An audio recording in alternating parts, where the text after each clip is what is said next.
사실과 진실을 추구하는 이승만 TV 시청자 여러분, 새해 복 많이 받으십시오.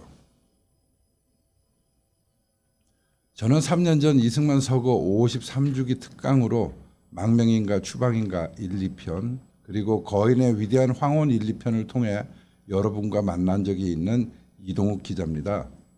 현재 저는 5.18 민주화운동 진상규명조사위원회의 비상임위원으로 활동하고 있습니다. 오늘부터 이승만 TV를 통해 여러분들께 현대사로서의 5.18이라는 주제로 이야기를 하려고 합니다. 제가 하려는 강의의 목차는 대략 이와 같습니다. 제1부는 현대사 리터러시가 되겠고요. 제2부 5.18 리터러시, 그리고 제3부는 5.18 전사 8.15에서부터 5.18까지, 제4부는 5.18 통사 5.18부터 5월 27일을 중심으로 진행하고요. 제5부는 5.18 후사로서 5.18 이후 현재까지를 다루고자 합니다. 하나씩 설명을 드리겠습니다. 현대사로서의 5.18은 이렇게 전체 5부로 구성되어 있는데요. 제1부 현대사 리터러시는 제목으로 리터러시라는 말을 붙였습니다마는 현대사를 이해하고 해석하기 위한 안내서 같은 내용의 이야기를 해볼 생각입니다. 리터러시라는 것은 문장 해석 능력, 줄여서 문해력 정도로 해석이 되는데, 따라서 현대사 리터러시라고 하면 현대사를 어떻게 해석해야 할 것인가 하는 이야기를 하겠다는 뜻입니다. 역사학자도 아닌 기자가 이런 제목의 말씀을 드리게 된 이유는 기자로서 현대사의 여러 골목들을 누비다 보니까 이렇게 말씀드리게 되었습니다. 제2부는 5.18 리터러시가 되겠습니다. 5.18을 제대로 파악하고 해석해야 하는 이유와 이를 위해서 알아야 할 기본적인 내용들을 중심으로 말씀드리고자 합니다. 무엇보다 5.18과 같은 사건을 재난으로 보아야 하는 이유를 정치적 재난으로서의 5.18이라는 주제로 한 차례 정도 말씀드리겠습니다. 특히 5.18에 대해서 잘못 알려져 있거나 잘못 이해하는 내용들에 대한 수정을 중심으로 해서 한 4호의 분량 정도로 계획하고 있습니다. 계획대로만 된다면 제3회부터는 여전히 리터러시에 속합니다마는 북한군 개입설의 해석을 어떻게 하느냐에 대한 문제를 정식으로 다뤄보겠습니다. 제3부 5.18 전사, 이렇게 해서 제2부에서 5.18의 개괄적인 이해를 위한 준비 작업이 끝나면 비로소 제3부에서 5.18을 중심으로 하는 대한민국 현대사의 재인식을 위한 이야기를 하고자 합니다. 그 첫 번째로 8.15 건국에서부터 5.18까지, 이른바 5.18 직전까지의 5.18 전사를 제3부에서 이야기하고자 합니다. 한자로 표현하면 앞전자죠. 5.18의 이전 역사를 이야기하는 겁니다. 우연인지는 몰라도 8.15라는 숫자를 뒤집으면 5.18이 됩니다.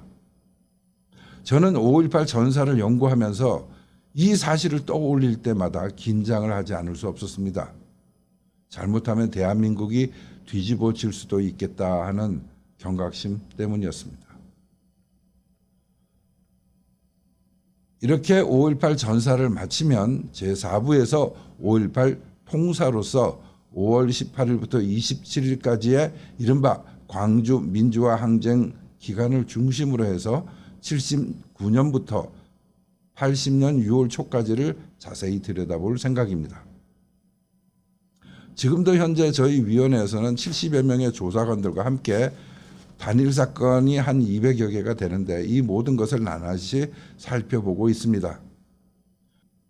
사건 당사자들의 생존 기간이 얼마 남지 않아서 최선을 다해 이들과 접촉하며 사실 여부를 찾아내느라 시간에 쫓기는 중입니다만은 어느 정도 사건의 진상을 여러분들이 이해할 수 있도록 해보겠습니다.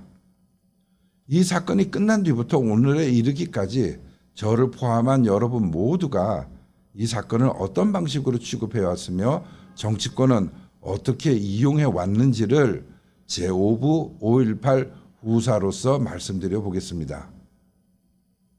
제가 이 작업을 완성한다면 비로소 우리가 후세에게 전해줄 제대로 된 5.18의 이야기가 마련될 것입니다. 이 방송의 시청 대상자가 주로 보수층이기 때문에 보수 진영의 인식을 많이 염두에 둔 이야기를 하게 될 것 같습니다. 그러나 때로는 진보 진영의 결함도 가감없이 지적하며 균형을 찾도록 노력하겠습니다. 대한민국은 진영을 떠나 함께 잘 살아가야 하는 나라이기 때문입니다. 만약 제가 이렇게 설명드린 경로대로 해서 제5부를 마치게 되면 비로소 전인미답의 고산 준봉을 시청자 여러분들과 함께 등정하는 셈입니다.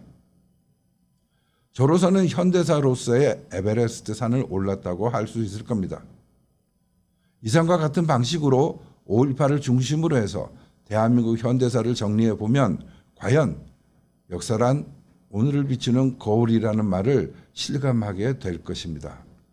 5.18과 대한민국 역사라는 어제 이전의 이야기가 잘 닦여진 청동 구리 거울처럼 오늘을 살아가는 우리의 모습을 비춰낼 것이기 때문입니다.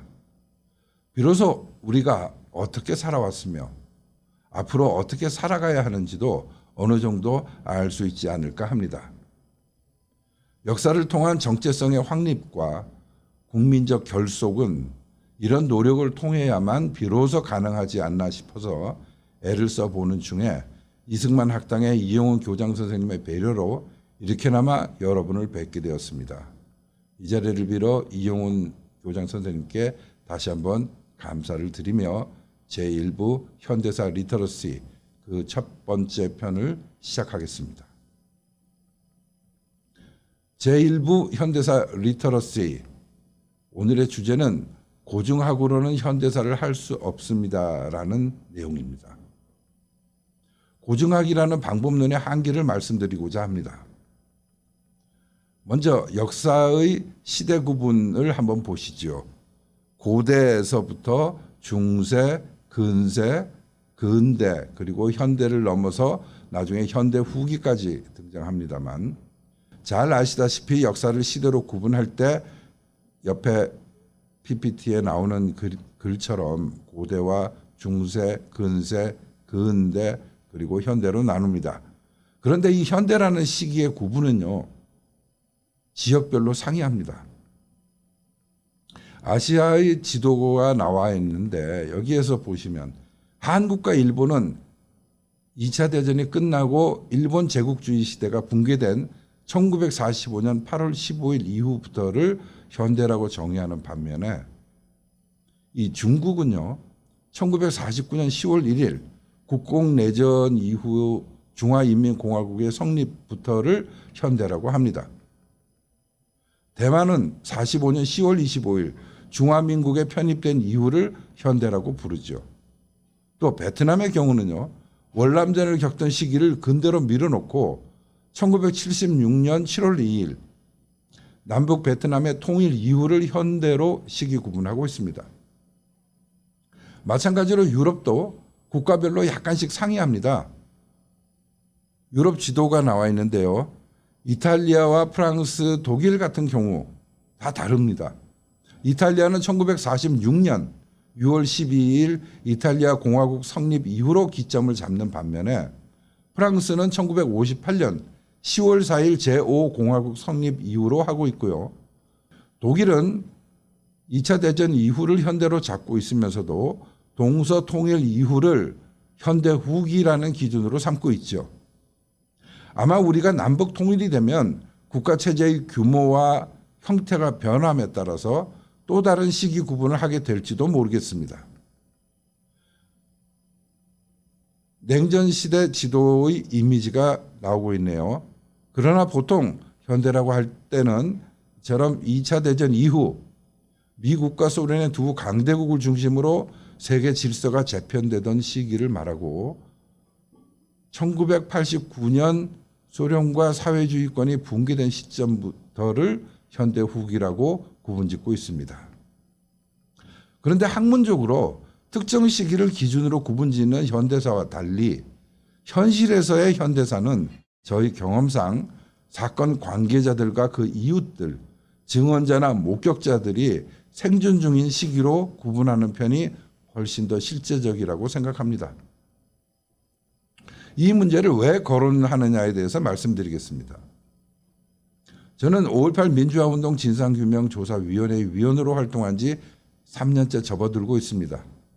사건 발생 41년째가 거의 넘어가는 시점인데 진보 진영의 연구 활동에 비하면 보수 진영의 연구 성과는 너무나 극명하게 차이가 있다는 점에서 의문을 가져왔었습니다. 그 이유를 추적해 보면 사건에 대한 정치적 이해관계에 따른 태도의 차이가 큰 역할을 한다고 보았습니다. 보수 진영은 주로 폭동이나 내란으로 평가해온 측면이 강하지요. 그러면서 진보부 진영에서 민주화 운동으로 이 사건을 격상시켰다고 보고 이것이 곧장 감정과 연계되어서 해당 사건에 대한 상반된 견해 차이를 지금껏 좁혀오지 못하고 있는 걸로 보입니다. 그 결과 의도적인 외면으로 연구의 필요성을 느끼지 못한 것이 아닐까 추측했었습니다. 감정적으로는 이런 상태인데 현실을 들여다보니 우리나라 역사 교육에 문제가 있구나 하는 생각을 갖게 되었습니다. 역사계의 역사는 200년이 조금 넘습니다만 특히 우리나라 역사 교육은 문헌을 중심으로 연구하는 고정학에 머물러 있습니다. 그 진시황에 의해서 분석행위로 수많은 고전이 불태워졌죠. 그 당시 학자들이 이제 옛날 역사를 찾기 위해서 타다 남은 책들을 모아서 문헌 연구를 시작합니다. 그것이 과거사를 연구하던 방법론이었죠. 고대나 중세 혹은 근세가 연구 대상일 경우 생존자가 있을 수 없고 또 사건 현장도 보존이 어렵기 때문에 고증하기 중요한 방법론일 수 있지만 사건 관계자들이 생존해 있고 동시대에 살아있는 여러 사람들이 사건에 직간접적으로 영향을 받고 있을 때는 고증학적 방법론만으로 진상을 규명한다는 것은 대단히 위험한 방식입니다. 예를 들어서 2014년 4월 16일 발생한 세월호 침몰 사건에 대해서 각종 문헌을 모으고 신문 기사를 모아서 진상을 규명한다고 생각해 보십시오. 여러분이 파악하고 있는 진실과 상당히 다른 결과가 나올 겁니다. 저런 보수 진영의 5.18을 연구하는 자세는 문헌이나 기록에만 의존하는 고증학적 방법론에 머물러 있다고 생각합니다. 그를 통해서 선택된 진실만을 가지고 역사인식을 하는 거죠. 5.18을 연구하는 분도 극히 드물지만 어느 정도 관심을 갖고 있는 사람들조차도 해외여행은 아주 자주 갔지만 광주는 간 적이 없는 분들이 허다합니다. 그래서는 우리가 진실된 역사를 찾아낼 수 없습니다. 이분들은 자기 기분에 맞는 문헌 자료만을 선택해서 읽고 자기의 기억을 반복해서 되새기는 것 같습니다. 그에 비해서 진보 쪽은 지나친 감정적인 태도로 일관하는 측면이 강합니다. 여전히 고 전두환 대통령에 대한 보복성 비판이 줄어들 기미가 보이지 않지요. 그와 동시에 진보 쪽에서는 참으로 아이러니하게도 5.18로 인해서 고증학적 방법론을 넘어서 약진하는 중입니다. 피해자 중심의 역사 기록을 위해서 분투하다 보니까 인물 중심, 현장 중심의 실제성이 가미되기 시작한 겁니다. 이에 비해 보수 진영의 고증학 혹은 훈구학이라고도 하는 이 방법론은 조선시대에서조차도 사실을 애써 무시하고 문헌의 정통성만으로 시시비비를 가리려는 패단이 매우 컸지요. 그래서 그 반동으로 조선 중기가 넘어서면 실사구시의 학문이 등장하지 않습니까? 이 실사구시라는 말을 훈독하면 사실에서 옳은 것을 구한다라는 뜻입니다. 사실을 통해서 진실을 찾는다는 것이죠. 근대 문명은 이 정신에서 출발한 겁니다. 보수나 진보 모두 현대사와 관련해서는 실사구시의 정신으로 다시 한번 옷깃을 여미고 바로 서야 한다고 생각합니다. 정치, 예술 그리고 종교 등이 인간을 구원할 수 있다고 아리스토텔레스가 설파한 바 있지만 이들의 영역은 은근히 인간의 감정과 밀접한 관계하에 작동합니다. 대중선동이 대표적인 결과물인데요.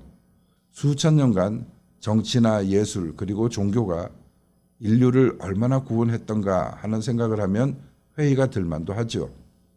물론 험난한 삶의 여정에 많은 위안이 되어준 것만은 사실입니다만은 그렇다고 구원까지는 좀 거리가 멀다고 생각합니다.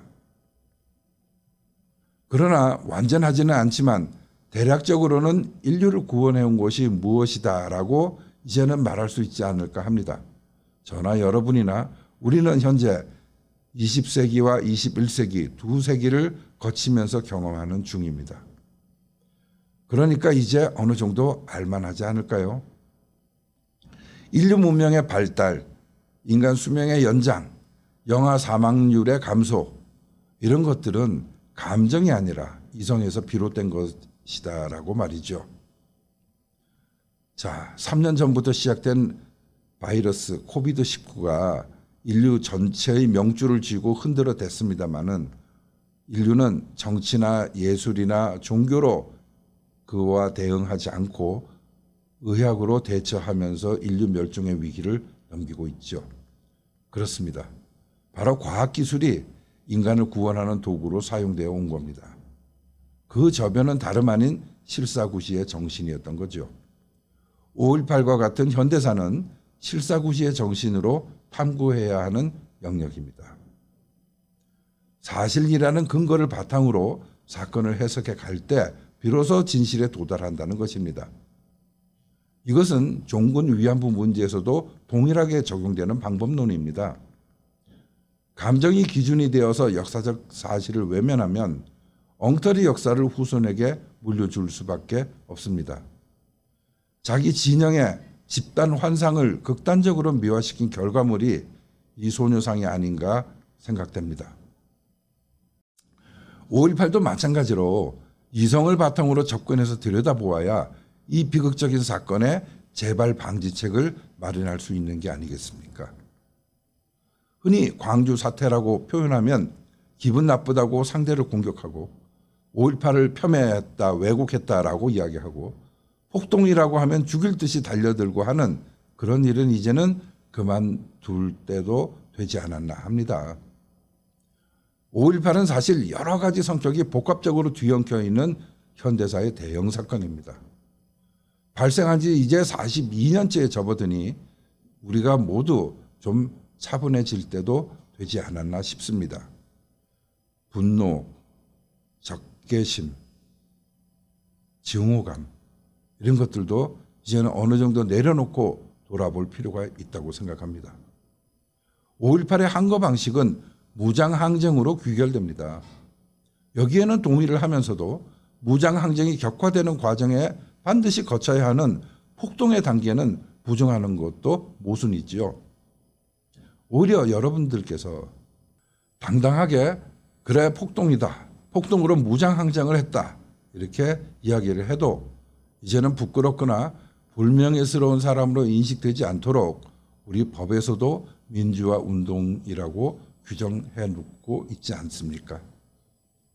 부디 감정을 내려놓고 이성으로 이 사건을 풀어가야 후손들에게 제대로 된 진실의 역사를 물려줄 수 있을 겁니다.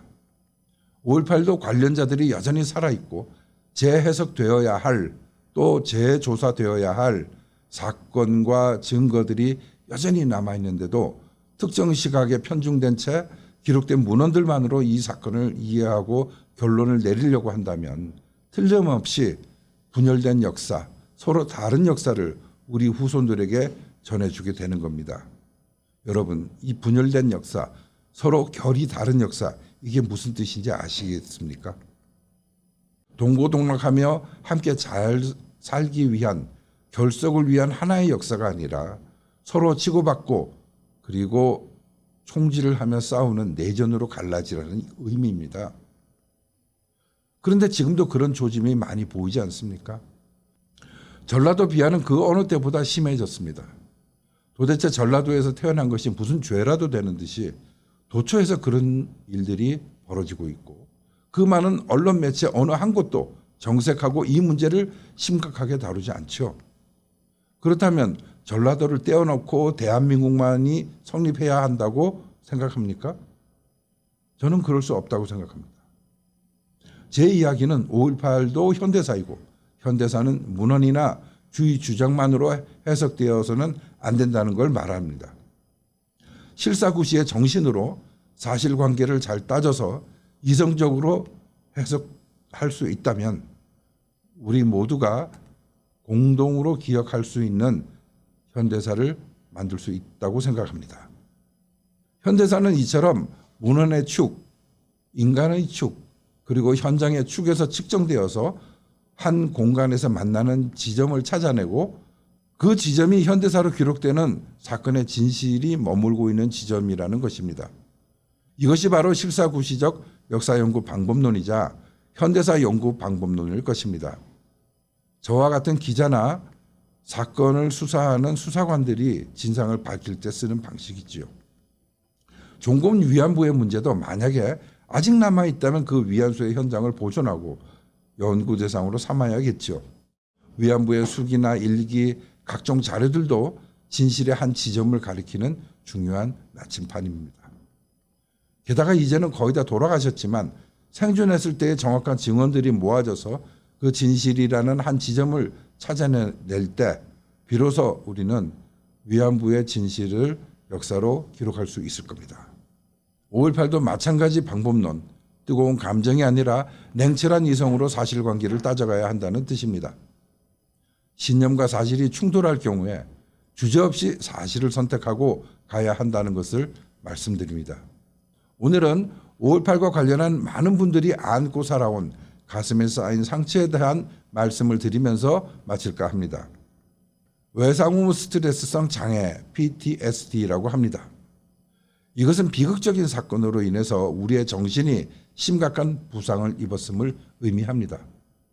5.18로 인해서 그 당시 살았던 모든 한국인들은 저마다 가슴속에 상처를 안고 살아가고 있는 겁니다. 아무리 폭도들이 일으킨 폭동에 불과하다고 비난과 저주를 퍼붓는 사람들조차 사실은 5.18의 그늘에서 자유롭지 못한 채 그 역시 외상후 스트레스성 장애를 갖고 사는 겁니다. 먼저 광주에 계신 분들께 말씀드리고자 합니다. 그 상처를 이제는 딛고 일어서야 합니다. 폭동이라고 한다면 불끈해서 싸우려 들지 마시고 그래 폭동으로 무장항쟁해서 이 나라 민주화에 기여했다. 어쩔 거냐? 너는 그때 뭘 했나? 라고 당당하셔야 합니다. 우리가 그 상처를 매년 분노로 되새김질을 할 때마다 우리는 사실상 퇴보하는 겁니다. 그리고 우리 후세들에게 지금 자라나는 아이들에게 이 분노의 상처를 되물림해 주고 있는 셈입니다. 이제 그 일은 멈춰야 합니다. 지금 시청자 여러분, 여러분의 무릎팍을 한번 들여다보시기 바랍니다. 눈에 보이지 않더라도 우리의 무릎팍에는 수많은 상처들이 겹쳐져 있습니다. 한 번도 넘어지지 않고 걸음마를 배우고 달리기를 해낼 수 있는 인간은 존재하지 않습니다. 저나 여러분이나 우리 모두는 수많은 좌절의 상처를 딛고 일어선 거죠. 어린아이가 걸음마를 배우며 무릎팍이 깨져서 울지만 PTSD, 그 외상후 스트레스성 장애에 갇혀서 평생 걷지 못하고 살아간다면 이 얼마나 안타까운 일이겠습니까? 그런데 이제는 달리기도 하고 아예 펄펄 날아다닐 정도로 뛰어다니죠. PTSD만 있는 게 아닙니다. 화면에 보시다시피 PTG, Post Traumatic Growth라고 합니다. 외상 후 성장입니다. 인생은 PTSD만 있는 것이 아닙니다. PTG도 있습니다. 외상 후 성장입니다. 우리는 그렇게 성장하며 살아오지 않았습니까? 광주에 계신 분들도 이제는 상처를 치유하고 다시 일어서서 당당하게 살아가셔야 합니다. 광주의 희생으로 권력 교체가 평화적으로 이루어지는 지금의 현실을 자랑스럽게 기억하셔야 합니다. 그 자랑스러움이 너그러움과 여유로 회복되었을 때 비로소 광주에 북한군이 왔노라고 주장하는 사람들이 가엾게 보일 겁니다. 그리고 그런 주장을 하는 사람들의 상처 입은 마음도 이해할 수 있을 겁니다. 상처를 딛고 일어설 때 우리는 성장합니다. 군사 독재 정부 시절을 우리 대한민국이 그렇게 딛고 오늘처럼 성장해 왔듯이 말입니다. 제가 5.18을 조사하던 중에 그 당시 무기고를 털어서 총을 들었던 분들의 절규가 제 가슴에 깊숙이 남아 있습니다. 대학생 놈들이 불사 지르고 도망갔는데 그 불을 우리가 피로 섞었소 하는 절규입니다. 저는 인터뷰 속에서 이 말을 듣고 수많은 이야기가 이 속에 담겨 있구나 하는 생각을 했습니다. 제가 확인할 수 있었던 사실은 그 당시 광주 현장에 있었던 대학생이든 무장 시위대든 계엄군이든 혹은 김밥을 말아이고 나르던 아주머니들이나 시신을 헤집으며 사인을 기록하던 군의관이나 헌혈 대열에 늘어섰던 여학생들이나 말없이 식어가는 시신으로 남았던 그 영혼들의 마음속에는 악의가 아니라 선의로 항쟁했고 진압했고 충돌했다는 사실입니다. 그 당시 광주에서 비극이 벌어졌다는 소식을 전해들은 대한민국의 모든 국민들도 그 선의의 마음으로 염려하고 걱정했던 겁니다. 선의를 기억하고 발굴해야 합니다. 이것이 5.18에서 발굴해야 할 우리 모두의 귀중한 유산입니다. 오늘은 여기까지 하겠습니다. 시청해 주셔서 감사합니다.